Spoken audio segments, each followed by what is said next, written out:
बच्चों बात करते हैं इस लेक्चर के अंदर काइनेमेटिक्स का लेक्चर है, जिसमें कि पहला लेक्चर होगा रेस्ट और मोशन और दूसरा होगा इक्वेशन ऑफ मोशंस के ग्राफ, उनके डेरिवेशन कैलकुलस मेथड से, ग्राफिकल मेथड से। ठीक, स्टार्ट करते हैं। तो सबसे पहले बात करते हैं टाइप्स ऑफ मोशन की। तो टाइप्स ऑफ मोशन के अंदर स्ट्रेट लाइन मोशन, कई सारी चींटियाँ एक ही लाइन में चल रही हैं, तो ये हो गया ये स्ट्रेट लाइन मोशन। सही है, स्ट्रेट लाइन मोशन। अब मान लो कि तुम्हारे पास कॉकरोच है, वो तुम्हारा फ्लोर पर मूव कर रहा है, तो एक ही डायरेक्शन में तो मूव नहीं करेगा ना, लगातार इधर उधर इधर उधर मूव करेगा। तो ये जो मोशन हो गया वो कैसा मोशन हो गया? तो ये जो मोशन हो गया ये हो गया मोशन इन अ प्लेन। सही है। और मान लो कि तुम्हारे पास मधुमक्खी है, हनी बी, ये अब एक जगह तो बैठेगी नहीं, एक जगह से दूसरी जगह, तो स्पेस के अंदर इसका ये मोशन काउंट हुआ। तो ये जो मोशन हुआ किस में हुआ? स्पेस के अंदर। सही है, यानी कि इसमें तीनों एक्सेस कोऑर्डिनेट काम में आ गए, एक्स बी, वाई बी और जेड बी। ठीक है। तो कहने का मतलब ये हुआ कि जब मोशन एक ही डायरेक्शन में होता है तो उसे स्ट्रेट लाइन या 1D मोशन बोलते हैं। जब दो डायमेंशन एक साथ कवर होते हैं, एक्स और वाई, वाई और जेड या एक्स और जेड, तो ये कहलाता है motion in a plane, 2 dimension के अंदर आता है। और अगर तीनों एक्सेस कवर होते हैं, जैसे हनी बी के केस में हुआ, एक्स वाई जेड तीनों काउंट में लिए गए, तो ये कहलाता है मोशन इन अ स्पेस और 3 डायमेंशनल मोशन, यानी कि 3D मोशन। तो कितने टाइप के हुए मोशन? तो आंसर हुआ 3 टाइप के हुए मोशन। सही है। Motion in 1 dimension is also called 1 dimension का मोशन, और क्या कहलाता है? Straight line motion. 1 dimensional motion is also known as straight line motion. अभी जो स्ट्रेट लाइन मोशन है इसी का नाम है रेक्टिलिनियर मोशन। हमको इस चैप्टर के अंदर यही डिस्कस करना है, रेक्टिलिनियर मोशन। रेक्टिलिनियर वर्ड का मतलब क्या है? स्ट्रेट। लीनियर का मतलब क्या है? लाइन। यानी अब इसमें हमें स्ट्रेट लाइन इक्वेशन की जरूरत पड़ेगी। अब स्ट्रेट लाइन की इक्वेशन क्या होती है? तो स्ट्रेट लाइन इक्वेशन होती है y equals to mx plus C. Straight line equation क्या है? y is equals to mx plus C. Got it? तो स्ट्रेट लाइन मोशन के अंदर कार या बस का मूव करना रोड पर एक ही डायरेक्शन के अंदर बिना टर्न करे, स्ट्रेट लाइन मोशन के अंदर आएगा। ये 1 डायमेंशनल मोशन की कैटेगरी है। सही है। तो रेक्टिलिनियर मोशन जो है वो है प्रॉपरली 1 डायमेंशनल मोशन के अंदर। कोऑर्डिनेट एक्सेस घुमाने पर, कोऑर्डिनेट एक्सेस घुमाने पर, यानी कि अगर एक्स वाली चीज़ वाई में चली जाए, वाई वाली चीज़ जेड में चली जाए, तो ध्यान रखो कि कोऑर्डिनेट एक्सेस घुमाने पर कभी भी मोशन में फ़र्क नहीं पड़ता। तो rotation of coordinate system does not change the rectilinear motion of the body. Got it? Scalar quantities उनको बोलते हैं जिनके पास केवल मैग्नीट्यूड होता है, डायरेक्शन नहीं होता। सही है। जैसे कि डिस्टेंस यानी कि पाथ लेंथ, और दूसरा हो गया तुम्हारे पास स्पीड।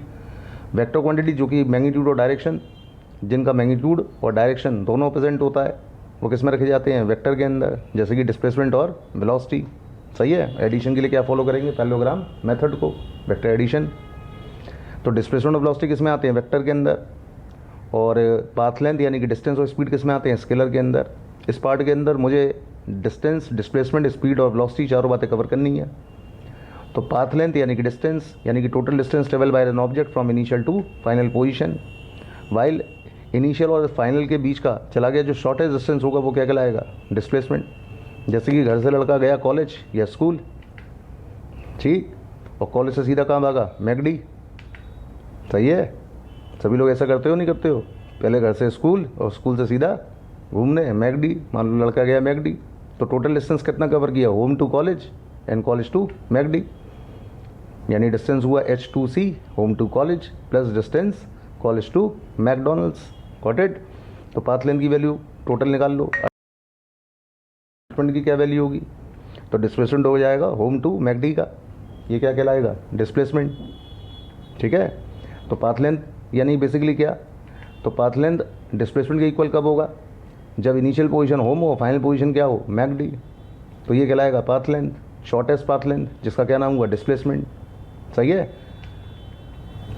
अब मान लो घर से पहुंचा मैकडी सीधा, और मैकडी से लौट के आ गए वापस घर पर, तो इस केस का डिस्प्लेसमेंट जो है ना, केवल वो जीरो है, डिस्टेंस जीरो थोड़ा ना है। यानी पाथ लेंथ की वैल्यू इस केस की क्या नहीं है? जीरो नहीं है। सही है। इस केस का क्या जीरो है? डिस्प्लेसमेंट। Got it? तो डिस्प्लेसमेंट का जो मैग्नीट्यूड है वो पाथ लेंथ के इक्वल हो भी सकता है, नहीं भी हो सकता है। इसकी मैग्नीट्यूड की वैल्यू ज़ीरो हो सकती है, लेकिन जो डिस्टेंस है यानी कि पाथ लेंथ, इसकी वैल्यू ज़ीरो नहीं होगी। Got it? क्वेश्चन के अंदर displacement zero, distance travel not zero, सही स्टेटमेंट है। डिस्प्लेसमेंट बॉडी का जीरो हो सकता है, लेकिन क्या डिस्टेंस ट्रेवल का भी जीरो हो सकता है? तो सही आंसर क्या हुआ? फर्स्ट वाला ही होगा। समझ में आ गई नहीं आ गई बात? The numerical ratio of the distance displacement to distance काफ़ी इंपॉर्टेंट है। न्यूमेरिकल वैल्यू डिस्प्लेसमेंट की और डिस्टेंस की कितनी होती है, रेशियो कितना होता है? तो डिस्प्लेसमेंट की वैल्यू डिस्टेंस से कम भी हो सकती है, बराबर भी हो सकती है, सही है, और जीरो भी हो सकती है। तो इसकी जो वैल्यू होगी वो क्या होगी? इसका जो रेशियो आएगा वो लेस देन 1 भी हो सकता है और इक्वल टू 1 भी हो सकता है, लेकिन ग्रेटर देन 1 कभी नहीं आ सकता इसका आंसर, सही है। तो इसका जो रेशियो रहता है वो लेस देन 1 और equal to 1। The total distance travel by the object from initial to final, initial के से फाइनल टोटल डिस्टेंस जो ट्रेवल करता है उसको क्या बोलते हैं? Path length. बात करते हैं यूनिफॉर्म मोशन की। तो यूनिफॉर्म मोशन का क्या मतलब है? यूनिफॉर्म मोशन का मतलब है if an object is moving along a straight line cover equal distance at equal intervals of time. अगर body equal distance equal time interval में कवर करती है, यानी कि हर एक सेकंड में बॉडी 10 मिनट चल रही है, तो ऐसी सिचुएशन के अंदर जो मोशन होगा वो किस में काउंट होगा? यूनिफॉर्म मोशन के अंदर, ठीक है। बात करते हैं स्पीड की। कैसी क्वांटिटी है? स्केलर। क्या मतलब है? Rate of change of distance, यानी कि पाथ लेंथ जब टाइम के साथ चेंज होता है तो इसका रेशियो क्या कहलाता है? स्पीड कहलाता है। जबकि वेलोसिटी कैसी क्वांटिटी है? वेक्टर। तो जब पोजीशन टाइम के साथ चेंज होती है तो क्या कहलाती है? ये वेलोसिटी। पोजीशन का मतलब डिस्प्लेसमेंट पर यूनिट टाइम निकालोगे तो क्या कहलाएगी? वेलोसिटी, ठीक है। इनिशियल और फाइनल पोजीशन के लिए एग्जांपल निकालना है मुझे स्पीड और वेलोसिटी के लिए। तो इनिशियल होम, फाइनल मैकडी, गया और लौट के आया। अब इसके इसका पाथ लेंथ अगर जीरो नहीं है पूरी जर्नी के अंदर, तो जाने में मान लो 2 किलोमीटर लग रहा है 1 घंटे के अंदर, तो ऑब्वियस सी बात है जाने में अगर 2 किलोमीटर है तो आने में भी कितना होगा? 2 किलोमीटर ही होगा। तो टोटल डिस्टेंस कितना कवर हो गया? सही है, टोटल डिस्टेंस कितना कवर हो गया? 4 किलोमीटर, सही है। अब 4 किलोमीटर तो डिस्टेंस हो गया। डिस्प्लेसमेंट कितना हो गया? क्योंकि जहाँ था वहीं आ गया लौट करके, तो डिस्प्लेसमेंट क्या हो गया इसका? जीरो। अब अगर तुम मान लो स्पीड निकालते हो तो स्पीड कितनी होगी? पाथ लेंथ अपॉन टाइम, यानी कि डिस्टेंस अपॉन टाइम, वैल्यू कितनी आ गई? 4 किलोमीटर पर आवर। लेकिन अगर तुम वेलोसिटी निकालोगे तो डिस्प्लेसमेंट तो जीरो है, तो स्पीड का आंसर क्या, वेलोसिटी का आंसर क्या हो गया? जीरो। तो यानी इस केस का वेलोसिटी जो हो गया वो हो गया जीरो, स्पीड का आंसर जीरो नहीं है, क्योंकि क्या जीरो नहीं है? डिस्टेंस जीरो नहीं है। तो डिस्टेंस जीरो नहीं है तो स्पीड की वैल्यू जीरो नहीं होगी, लेकिन डिस्प्लेसमेंट का आंसर जीरो है तो वेलोसिटी का आंसर क्या आएगा? जीरो ही आएगा। Got it? स्पीड कैसी क्वांटिटी है? Answer scalar quantity. Velocity is answer is vector quantity. Next है graphs and equation of motion. Graphs and equation of motion, ठीक है। बात करते हैं सबसे पहला डिस्टेंस टाइम ग्राफ की। तो डिस्टेंस टाइम ग्राफ जब भी तुमको दे दे तो इस ग्राफ का जो स्लोप है, डिस्टेंस टाइम ग्राफ अगर तुमको दे दे तो डिस्टेंस प्लॉट हो गया वाई एक्सेस के अंदर और टाइम प्लॉट कर दिया एक्स एक्सेस के अंदर। तो इस ग्राफ का जो भी स्लोप आएगा, तो ये जो स्लोप है ये स्लोप तुमको बताएगा स्पीड की वैल्यू को। स्लोप का मतलब ग्राफ का टेन थीटा। कैसे निकालोगे? परपेंडिकुलर अपॉन बेस करके, सही है। ग्राफ कैसा आ रहा है? Straight line. Straight line equation क्या होती है? Y equals to M X plus C. तो ग्राफ के स्लोप की वैल्यू निकालोगे तो स्लोप का क्या मतलब होगा? टेन थीटा, यानी कि वाई अपॉन एक्स। तो स्लोप आपको यहाँ पे क्या बताएगा? स्पीड को बताएगा, सही है, क्योंकि वाई में को क्या प्लॉट किया है आपने? डिस्टेंस, और एक्स में क्या प्लॉट किया है? टाइम। तो डिस्टेंस अपॉन टाइम किसके इक्वल होता है? स्पीड के। तो ग्राफ का स्लोप आपको स्पीड बताएगा। अब आपको पोजीशन टाइम ग्राफ का पहला केस दिया, सही है। ये आपको पोजीशन टाइम ग्राफ दिया, डिस्टेंस कवर किया बॉडी ने 2 किलोमीटर, टोटल टाइम जो लगा वो लगा 4 आवर्स का, सही है। टाइम दिया हुआ है जाने का और आने का, सही है। अब आपको स्लोप पोजीशन टाइम ग्राफ का स्लोप अगर दे दे, ये क्या है? पोजीशन टाइम ग्राफ है। पहला क्या दिया था? Distance time graph. अगर पोजीशन टाइम ग्राफ अगर आपको देता है तो पोजीशन टाइम ग्राफ आपको क्या बताता है? वेलोसिटी बताता है, सही है। तो 2 किलोमीटर 2 घंटे में ट्रेवल हुआ जाने के अंदर, सही है, और 2 किलोमीटर लौट के आने में कवर हुआ अगले 2 घंटे के अंदर। अगला केस क्या है? अगला केस है पोजीशन टाइम ग्राफ आपको निकालना है, दिया हुआ है केस 2 के अंदर। अब अगर स्लोप की वैल्यू अगर चेक करो, सही है, तो जब तुमको मैंने बोला था डिस्टेंस टाइम ग्राफ देता है तो डिस्टेंस टाइम ग्राफ का स्लोप क्या बताता है? स्पीड बताता है। लेकिन अगर तुमको वेलोसिटी टाइम ग्राफ देता है, सही है, सॉरी पोजीशन टाइम ग्राफ देता है, तो पोजीशन टाइम ग्राफ क्या बताता है? वेलोसिटी को। टोटल स्लोप की वैल्यू क्या होगी? जाने वाला स्लोप पॉजिटिव है और आने वाला स्लोप कैसा है? नेगेटिव, क्योंकि एंगल कितना आ रहा है? 180 माइनस थीटा। Got it? तो अगला वाला स्लोप कैसा हुआ? नेगेटिव। तो टोटल स्लोप की वैल्यू कितनी आ गई? जीरो। जब स्लोप जीरो होगा तो ऑब्वियसली बात है स्लोप बताता क्या है? वेलोसिटी को। तो इसके इसका वेलोसिटी का आंसर क्या हुआ? जीरो। यानी अगर ये वाला पोजीशन टाइम ग्राफ जो स्क्रीन पे बना हुआ है, ठीक है, इसका वेलोसिटी आप कैलकुलेट करोगे तो स्लोप आपको वेलोसिटी बताएगा, स्लोप की वैल्यू जीरो है तो वेलोसिटी का आंसर क्या हुआ? जीरो, सही है, कैलकुलेट करके देख लो। पहले वाले ग्राफ का पार्ट अगर टेन थीटा निकालोगे तो कितना आएगा 1 किलोमीटर, और अगले वाले पार्ट का अगर टेन थीटा निकालोगे तो 180 माइनस थीटा माइनस का टेन थीटा हो गया, तो वैल्यू कितनी हो गई माइनस का 1 किलोमीटर। ठीक है, अब अलग अलग टाइप के पोजीशन टाइम ग्राफ की अगर बात करते हैं तो जैसे कि केस थर्ड का जो पोजीशन टाइम ग्राफ है इसको चेक करो। सही है, इस केस के अंदर बॉडी जो है वो पहले 1 घंटे तक तो रेस्ट पर थी, उसके बाद फिर यूनिफॉर्म मोशन में आ गई। सही है, यानी कि अगर पोजीशन टाइम ग्राफ 0 से स्टार्ट नहीं होता है, सही है, टाइम एक्सेस से स्टार्ट होता है, तो ऐसी सिचुएशन के अंदर टाइम तो स्टार्ट हो चुका है, तो यानी बॉडी इनिशियली तो रेस्ट पे ही थी, उसके बाद फिर ग्राफ स्ट्रेट लाइन है तो मोशन कैसा हुआ यूनिफॉर्म। उसके बाद पोजीशन टाइम ग्राफ रैंडम इस तरह का आ जाए बना हुआ, तो इसका क्या मतलब है, इसका मतलब ये हुआ कि 0 से 1 सेकंड तो ग्राफ स्ट्रेट लाइन आया तो कैसा हुआ यूनिफॉर्म मोशन। उसके बाद ग्राफ जो है वो नॉन लीनियर है तो क्या बोलेंगे नॉन यूनिफॉर्म मोशन। सही है, व्हाट इट। क्वेश्चन के अंदर आ जाओ, वेलोसिटी टाइम ग्राफ का जो स्लोप है वो क्या बताता है, तो जब भी तुमको वेलोसिटी टाइम ग्राफ देगा तो उस ग्राफ का जो स्लोप है वो तुमको एक्सेलरेशन बताएगा। ये बात मैं अभी आगे बताऊंगा कि वेलोसिटी टाइम ग्राफ का स्लोप क्या बताता है, एक्सेलरेशन बताता है। ठीक है, उसके बाद आ जाओ slope of position time graph gives, position time graph का स्लोप क्या बताता है, पोजीशन बोल रहा है तो आंसर क्या हुआ वेलोसिटी, आंसर क्या हुआ वेलोसिटी। सही है, उसके बाद the slope of distance time graph gives, slope of distance time graph give, distance time graph का स्लोप क्या बताता है, तो डिस्टेंस टाइम ग्राफ का स्लोप क्या बताएगा स्पीड को। ठीक है, in relation to velocity time graph, velocity time graph के रिलेशन में क्या सही है, तो the curve can be circle, the area under the curve above the time axis between any to instant gives the average acceleration, the slope at any instant gives the rate of change of acceleration that instant, the area under the curve and above the time axis gives the displacement. तो कहने का मतलब ये है कि जब भी तुमको वेलोसिटी टाइम ग्राफ दे दे तो उस वेलोसिटी टाइम ग्राफ के स्लोप के नीचे का एरिया, यानी उस ग्राफ का जो एरिया आएगा वो एरिया आपको क्या बताएगा डिस्प्लेसमेंट। What it. नेक्स्ट बात करते हैं average speed and average speed और एवरेज वेलोसिटी की। ठीक है, तो एवरेज स्पीड का क्या मतलब है, total distance upon total time. Average velocity का क्या मतलब, एवरेज स्पीड का क्या मतलब है, total distance upon total time. और एवरेज वेलोसिटी निकालोगे तो total displacement upon total time. अंतर क्या है, एवरेज स्पीड स्केलर है, एवरेज वेलोसिटी वेक्टर है, क्योंकि स्पीड निकाला है तो डिस्टेंस चाहिएगा, वेलोसिटी निकाला है तो डिस्प्लेसमेंट चाहिएगा। डिस्प्लेसमेंट तो 0 भी हो सकता है, तो एवरेज वेलोसिटी का आंसर 0 भी हो सकता है, लेकिन एवरेज स्पीड का आंसर 0 नहीं होगा। सही है, position time graph for an object दिया हुआ है, position time graph moving with positive velocity, तो पहला वाला ग्राफ हो गया। उसके बाद पोजीशन टाइम ग्राफ नीचे की तरफ आ रहा है तो ये हो गई नेगेटिव वेलोसिटी का ग्राफ। ठीक है, उसके बाद पोजीशन टाइम ग्राफ अगर मान लो थर्ड वाला आ रहा है तो यानी पोजीशन चेंज ही नहीं हो रही है टाइम के साथ, तो बॉडी किस पर हुई रेस्ट पर। ठीक है,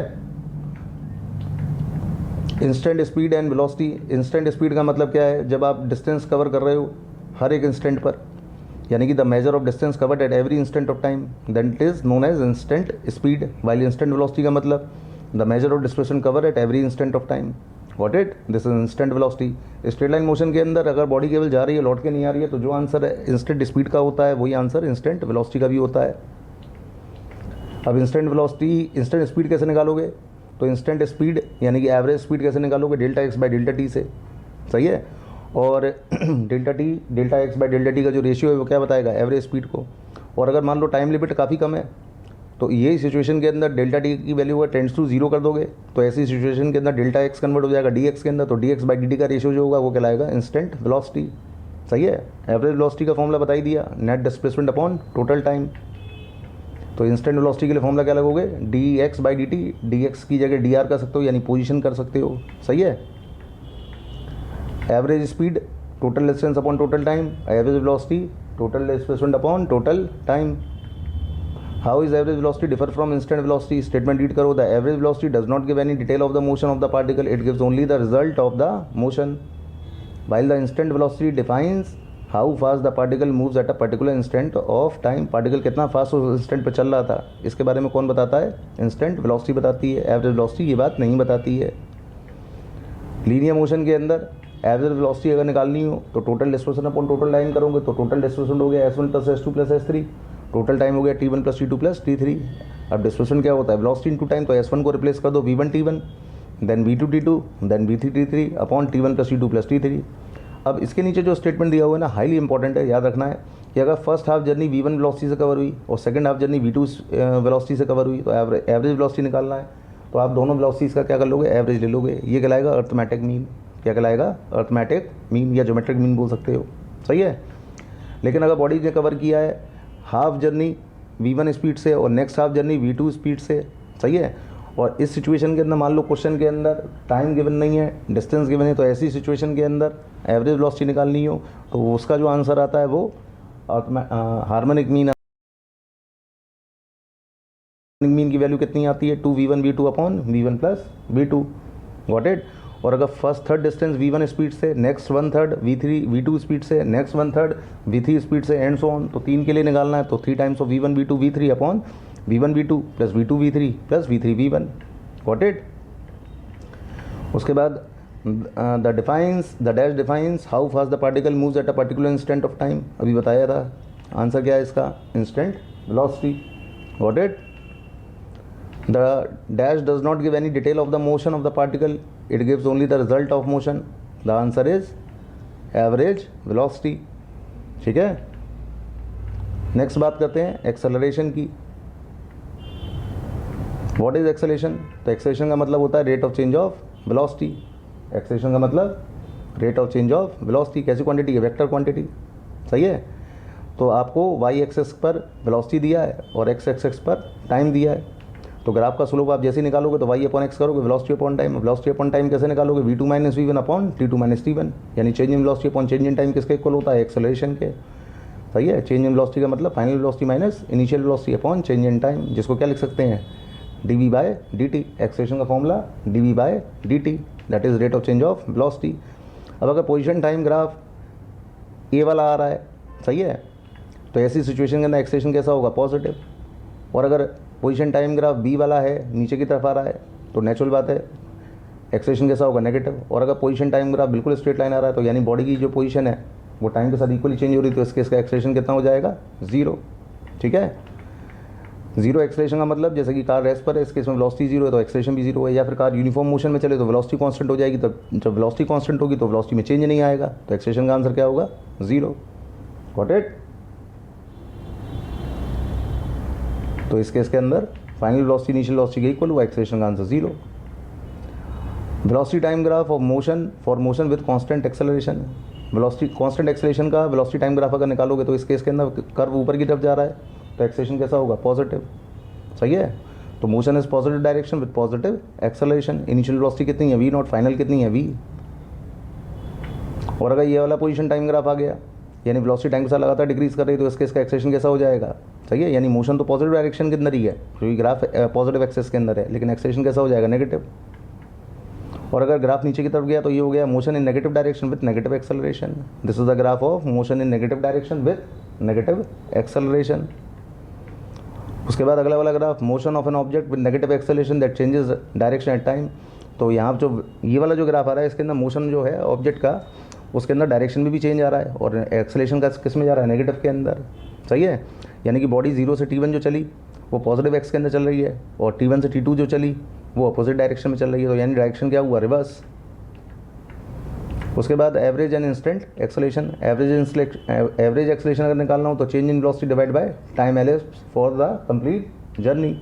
और इंस्टेंट एक्सेलरेशन के केस के अंदर rate of change of velocity at every instant of time. At every instant पे निकालोगे तो इंस्टेंट, और पूरी जर्नी के लिए निकालोगे तो एवरेज, सही है। अब वेलोसिटी टाइम ग्राफ का जो स्लोप आता है, जो ग्राफ आता है, उस ग्राफ के स्लोप के नीचे का आपको एरिया कैलकुलेट करना है। तो एरिया आपको क्या बताएगा? डिस्प्लेसमेंट बताएगा।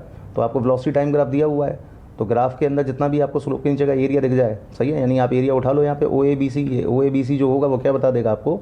डिस्प्लेसमेंट बता देगा, सही है। इतना एरिया, अब ये एरिया कैसे निकलेगा? तो स्क्वायर का एरिया या रेक्टेंगल का एरिया मान करके लेंथ इंटू ब्रेथ कर दो, तो OA इंटू OC कर दोगे तो निकल के क्या आ जाएगा?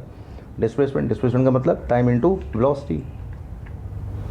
पोजीशन टाइम ग्राफ और वेलोसिटी टाइम ग्राफ से क्या कंक्लूजन निकला?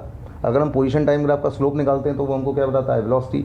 और यही position time velocity time graph का अगर हम स्लोप निकालते हैं तो निकाल के देता है एक्सेलरेशन। इंपॉर्टेंट है, पोजीशन टाइम ग्राफ का स्लोप आपको वेलोसिटी बताएगा, लेकिन वेलोसिटी टाइम ग्राफ का स्लोप आपको एक्सेलरेशन बताएगा। सिमिलरली अगर वेलोसिटी टाइम ग्राफ का जो स्लोप है उसके नीचे आप एरिया लेते हो तो एरिया आपको क्या बताएगा? डिस्प्लेसमेंट को। किसको बताएगा? डिस्प्लेसमेंट। एक्सेलरेशन कैसी क्वांटिटी है? आंसर, तो एक्सेलरेशन हो गई वेक्टर क्वांटिटी, ठीक है। उसके बाद distance covered by a moving body is directly proportional to the square of its time, the acceleration of the body is constant.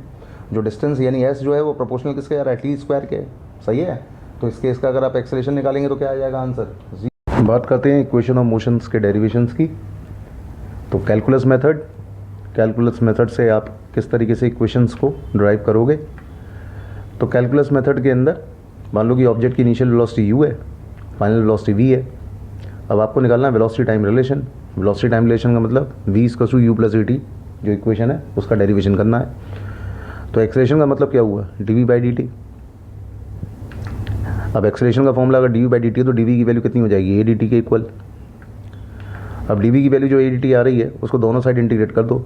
dv को इंटीग्रेट कर दो u से v, और इंटीग्रेशन में से तुम्हारे राइट हैंड साइड से a कांस्टेंट है, बाहर आ जाएगा। एक्सेलरेशन कांस्टेंट है तो बाहर आ जाएगा इंटीग्रेशन से। dt का इंटीग्रेशन आपने कर दिया 0 से t, गॉट इट। तो जैसे आप इसे इंटीग्रेट करोगे तो dv का इंटीग्रेशन v हो गया, सही है, और dt का इंटीग्रेशन t हो गया। तो एक्सेलरेशन की इक्वेशन क्या आ गई, तो इक्वेशन आ गई आपके पास निकल करके v = u + at, सही है। अब ये इक्वेशन जो होती है वो होती वेक्टर है, तो इसका वेक्टर फॉर्म हो गया vector v = u vector + at। अगली इक्वेशन है आपके पास डिस्टेंस टाइम रिलेशन, ठीक। तो वेलोसिटी क्या होता है, rate of change of displacement, यानी कि ds/dt। अब यहाँ से ds की वैल्यू को अगर निकाल लोगे तो ds के लिए फॉर्मूला क्या बनेगा, vdt। ds के लिए फॉर्मूला क्या बन गया, vdt। अब जो v है उसके अंदर क्या पुट कर दोगे, u + at, और u + at के अंदर dt का कर दोगे मल्टीप्लाई। तो ds की इक्वेशन क्या आ जाएगी, u dt + at dt, got it. अब इसे कर दो आप integrate, left hand side right hand side. तो आपने जैसे इसे इंटीग्रेट किया तो जो कांस्टेंट क्वांटिटीज़ है वो इंटीग्रेशन से बाहर आ जाएंगे।